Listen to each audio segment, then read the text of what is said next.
अयोध्या ओडिया भक्तों सह घटी एक बड़ घटना। राम नवमी रे एभली घटना घटी जहा समस्त को स्तब्ध कर जी शुणुछि आश्चर्य हो जाउछि। चारिआडे केवल सही घटना को नहीं चर्चा। केही किछि बुझिबा और भाबिबा आगुरु घटी जाइछि एमिति। एभली घटना आगुरु केबे घटी नथिला। अयोध्या रे प्रभु श्रीराम को दर्शन करने को जाई एमिति विपद रे पड़िबे बोली से केबे भाबी नथिले। किंतु एमिति एक घटना घटी खोर्धा जिल्लार बिरंची प्रधान सह। वीडियो आरंभ करने पूर्व आपण जदि प्रभु श्रीराम को भक्ति करती, प्रभु श्रीराम को आराध्य बोली मानती, ताहले वीडियोटी को एक लाइक करी कमेंट बॉक्स रे जय श्रीराम लिखि दियंतु। खोर्धा जिला बालीपाटना ब्लॉक अंतर्गत तुलसीपुर गाँव बिरंची प्रधान, बयस 45 वर्ष। से जड़े राजमिस्त्री। मंदिर तैयारी करिबारे भारी आग्रह तांकर। ओडिशार विभिन्न स्थान रे से मंदिर काम करिसेंती। सेथिपाई आखपाख अंचल रे तांकर एक स्वतंत्र परिचय रही। लोक माने तांको मंदिर मिस्त्री भावे जानिछंती। खाली सेतिकी नुहे, से जड़े बहुत बड़ ठाकुर प्रेमी मध्य। आखपाख अंचल रे ठाकुरंको काम जेउठी हुए से सबुठी प्राय योगदान करती। आउ अयोध्या राम मंदिर प्रतिष्ठा हेबा परे प्रभुंक दर्शन पाई जिबाकु तांकर बहुत मन थाए, किंतु समय अभाव जाई पारु नथिले। हेले एई मार्च मास 30 तारिख रे तांको गाँ और आखपाख गाँर प्राय 260 जन लोक 5टी बस करी बाहरिले अयोध्या बुली आसवा पाई। बिरंची बाबू आ तांको बापा मध्य जाइथिले प्रभुंक दर्शन करिबाकू। किंतु सेठी तांको सह घटिला एक विराट दुर्घटना, जहा तांको परिवार सह पूरा अंचलर लोकों को स्तब्ध करदेला। 2 दिनर बस यात्रा परे बिरंची बाबू एवं तांको गाँ लोक एप्रिल 1 तारिख दिन सकाळू पहुंचिले अयोध्या रे। आउ समस्ते मन खुशी रे प्रभु श्रीराम को दर्शन कले। मंदिर रे बहुत भीड़ थाए, तथापि प्रभुंक दर्शन रे कहार किछि असुविधा है नाही। एते गहली रे मध्य समस्ते भलरे प्रभुंक दर्शन कले। बिरंची बाबू तांको बापांकु साथी धरी चारिआडे बुलेले। मंदिरर चतुर्पार्श्व बुलाबुली करी मंदिरर सौंदर्य को उपभोग कले। जाइथिबा समस्त लोक बेस खुशी आउ भक्ति रे प्रभुंकु दर्शन कले। आउ राति रे खियापिया सारी बस रे बसी घर को फेरिबा को बाहरिले। बिरंची बाबू प्रथम बस रे बसिथिले। आउ बस रे बापांकु न देखी से प्रथमे व्यस्त होई पड़िले। तांकु व्यस्त हेबा देखी ड्राइवर जनक कहले, बिरंची बाबू एते काहेकि व्यस्त हेउछ? पछरे आहुरी 4टी गाड़ी अछि, से अलगा को बस रे चढ़िथिबे। तापर सांगे सांगे बिरंची बाबूंको गाँर जने दादा हेबे, से भी कहले, हाँ हाँ पछ बस रे तो बापा बसिछि। मु से बस को जाइथिली, सेथिरे आउ सीट नथिला, सेथिपाई एई बस को चढ़ीगली। तांको ठारू एमिति कथा सुनिबा परे बिरंची बाबू आउ व्यस्त न होई तांको सीट रे बसीगले। बस चलिला परे हालिया रे समस्तन को निद हो जाइछि। बिरंची बाबू मध्य आउ राति रे उठी नाहंती। से भी आउ काहाकू तांको बापांको कथा पचारि नाहंती कि तांको बापांको देखिबाकू भी जाई नाहंती। राति पाही सकाळ ହେଲା। सेतेबेलकू सकाळ 7:30 बाजिलाणी। गाधुआ पाधुआ करी जलखिया खाइबा पाई बस रहिला झारखंड रो हरिहरगंज रे। बस रु ओल्हेई बिरंची बाबू प्रथमे गले निज बापांको पाखकू, किंतु से कोउठी भी निज बापांको पाइले नाही। समस्त 5टा बस रे जाई खोजिले, किंतु तांको बापा कोउठी भी नथिले। ए कथा जानी समस्ते मध्य आश्चर्य हो गले। समस्ते मिसी पुणी थरे खोजिले, किंतु कोउठी भी पाइलेनी। सबु गाड़ी को पचारिले, किंतु समस्ते मना कले। समस्तंकर गोटे उत्तर, आम गाड़ी रे तम बापा बसी नथिले।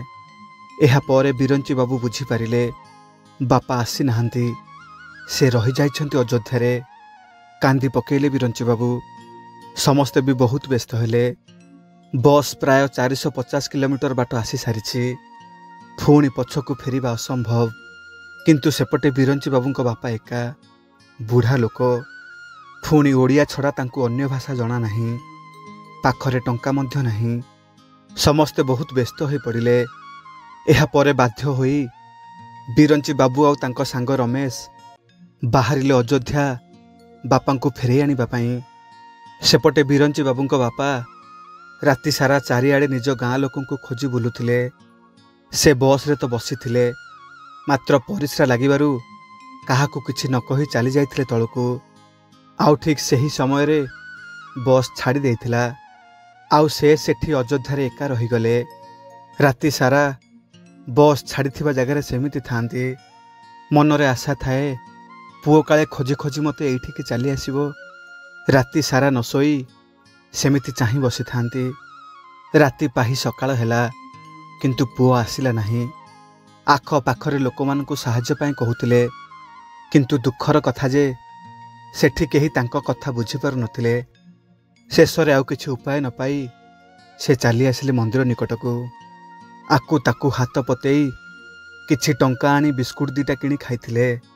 ଏପଟେ ବିରଞ୍ଚି ବାବୁ ବସ୍ ଟ୍ରେନ୍ ଚେଞ୍ଜ କରି କରି ଏପ୍ରିଲ 3 ତାରିଖ ଦିନ ସକାଳୁ ଆସି ରାମ ମନ୍ଦିର ପାଖରେ ପହଞ୍ଚିଲେ।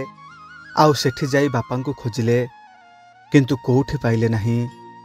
ବାପାଙ୍କୁ ନ ପାଇ ଭାରି ବ୍ୟସ୍ତ ହୋଇ ପଡ଼ିଲେ। ଆଖିରୁ ଧାର ଧାର ଲୁହ ବୋହି ଯାଉଥାଏ। କାନ୍ଦି କାନ୍ଦି ବିକଳ ହୋଇ ବାପାଙ୍କୁ ଖୋଜୁଥାନ୍ତି। ଶେଷରେ ଆଉ କିଛି ଉପାୟ ନ ପାଇ ହାତ ଟେକିଦେଲେ ପ୍ରଭୁ ଶ୍ରୀରାମଙ୍କୁ। କାନ୍ଦି କାନ୍ଦି ପ୍ରଭୁଙ୍କୁ କହିଲେ ତାଙ୍କ ବାପାଙ୍କୁ ଫେରେଇ ଦେବାକୁ। ଆଉ ସେମିତି ଭୋକ ଉପାସରେ ମନ୍ଦିର ବାହାରେ ବସି ରହିଲେ। ସକାଳ ଯାଇ ସନ୍ଧ୍ୟା ହେଲା, କିନ୍ତୁ ବାପାଙ୍କୁ କେଉଁଠି ପାଇଲେ ନାହିଁ ସେ। ଆଉ ପ୍ରଭୁଙ୍କ ଉପରେ ବିଶ୍ୱାସ ହରେଇ କାନ୍ଦି କାନ୍ଦି ଘରକୁ ଫେରି ଆସିବା ପାଇଁ ବାହାରିଲେ। କିନ୍ତୁ ଏତିକି ବେଳେ ଘଟିଲା ଏକ ବିରାଟ ଚମତ୍କାର। ଅଧିଆ ପଡ଼ି ପ୍ରଭୁ ଶ୍ରୀରାମଙ୍କୁ ଡାକିଥିବା ବିରଞ୍ଚି ବାବୁଙ୍କ ଡାକ ଶୁଣିପାରିଲେ ପ୍ରଭୁ। କିଛି ବାଟ ଆସିଛନ୍ତି, ହଠାତ୍ ସେ ଦେଖିଲେ ଜଣେ ଲୋକ ତାଙ୍କ ବାପାଙ୍କ ହାତ ଧରି ତାଙ୍କ ପାଖକୁ ନେଇ ଆସୁଛନ୍ତି। ବାପାଙ୍କୁ ଦେଖି ବିକଳରେ ଦୌଡ଼ିଗଲେ ବିରଞ୍ଚି ବାବୁ ତାଙ୍କ ପାଖକୁ। ସେତେବେଳକୁ ତାଙ୍କ ବାପା ଠିକ୍ ସେ ଚାଲିପାରୁନଥିଲେ। ଆଉ ବାପାଙ୍କର କ'ଣ ହେଇଛି ବୋଲି ବାପାଙ୍କୁ କୁଣ୍ଢେଇ ଧରି ତଳେ ବସି ପଡ଼ିଲେ ସେ। ଏହାପରେ ସେହି ବ୍ୟକ୍ତି ଜଣଙ୍କ ବିରଞ୍ଚି ବାବୁଙ୍କୁ କହିଲେ, ଏ ଲୋକ ତୁମର କ'ଣ ହେବେ? ଏମିତି ଏ ଜାଗାରେ ଏକା ଛାଡ଼ି ଦେଇ ତୁମେ କେମିତି ଚାଲି ଯାଇଥିଲ? ମୁଁ ପାଣି ପିଇବାକୁ ଆସିଥିଲି, ଦେଖିଲି ପାଣି ଟ୍ୟାପ୍ ପାଖରେ ଏଇ ଲୋକ ଜଣକ ଚେତାଶୂନ୍ୟ ହୋଇ ପଡ଼ିଥିଲେ। ତାଙ୍କ ମୁହଁରେ ପାଣି ମାରି ତାଙ୍କ ଚେତା ଫେରେଇ ଆଣିଲି। ଦେଖିଲି ବହୁତ ଭୋକରେ ଅଛନ୍ତି। ତାଙ୍କୁ କିଛି ଖାଇବାକୁ ଦେଇ ମନ୍ଦିର ପାଖକୁ ନେଇ ଯାଉଥିଲି। ଭାବିଲି ମନ୍ଦିର ପାଖରେ ତାଙ୍କ ଲୋକ କିଏ ତାଙ୍କୁ ନିଶ୍ଚିନ୍ତ ଖୋଜୁଥିବେ। ଭଲ ହେଲା ତୁମେ ଏଠି ମିଳିଗଲ। ସେହି ବ୍ୟକ୍ତିଙ୍କ କଥା ଶୁଣିବା ପରେ ବିରଞ୍ଚି ବାବୁ ତାଙ୍କୁ ସବୁ କଥା କହିଲେ। ସେ ବ୍ୟକ୍ତି ଜଣକ ମଧ୍ୟ ସବୁ ଶୁଣିବା ପରେ ବହୁତ ମନ ଦୁଃଖ କଲେ। ଆଉ ଜୟ ଶ୍ରୀରାମ କହି ସେଠୁ ଚାଲିଗଲେ। ତାଙ୍କ ଯିବା ବାଟକୁ ଅନେଇଥାନ୍ତି ବିରଞ୍ଚି ବାବୁ। ଆଉ କିଛି ସମୟ ପରେ ସେ ଦେଖିଲେ ସେହି ବ୍ୟକ୍ତି ଜଣକ କୁଆଡ଼େ ଅନ୍ତର୍ଧ୍ୟାନ ହୋଇଗଲେ। ସତେ ଯେମିତି ସେ କୌଣସି ମଣିଷ ନଥିଲେ, ପ୍ରଭୁଙ୍କ ଅବତାର ଥିଲେ। ତାଙ୍କୁ ଏମିତି ଅନୁଭବ ହେଲା ଯେମିତି ସେ ସ୍ୱୟଂ ପ୍ରଭୁ ଶ୍ରୀରାମଙ୍କୁ ଦେଖୁଛନ୍ତି। ଏହାପରେ ବିରଞ୍ଚି ବାବୁ ସବୁ ବୁଝିପାରିଲେ। ସେ ଜାଣିପାରିଲେ ଆଜି ତାଙ୍କ ବାପାଙ୍କୁ କୌଣସି ସାଧାରଣ ଲୋକ ବଞ୍ଚେଇ ନାହାନ୍ତି, ସ୍ୱୟଂ ପ୍ରଭୁ ଶ୍ରୀରାମ ତାଙ୍କ ବାପାଙ୍କୁ ନୂଆ ଜୀବନ ଦେଇଛନ୍ତି। ହାତ ଯୋଡ଼ି ପ୍ରଭୁ ଶ୍ରୀରାମଙ୍କୁ ମୁଣ୍ଡିଆ ମାରି ବହୁତ ଧନ୍ୟବାଦ ଜଣାଇଲେ। ଆଉ ମନେ ମନେ କହି ପକାଉଥାନ୍ତି, ପ୍ରଭୁ ଆପଣ ଆଜି ନଥିଲେ ମୁଁ କ'ଣ ମୋ ବାପାଙ୍କୁ ଆଉ ଫେରି ପାଇଥାନ୍ତି? ପୁଅକୁ ପାଖରେ ପାଇ ତାଙ୍କ ବାପା ମଧ୍ୟ ବହୁତ ଖୁସି ହୋଇଗଲେ। ଆଉ ଭଲରେ ଭଲରେ ସମସ୍ତେ ଆସି ଘରେ ପହଞ୍ଚିଲେ।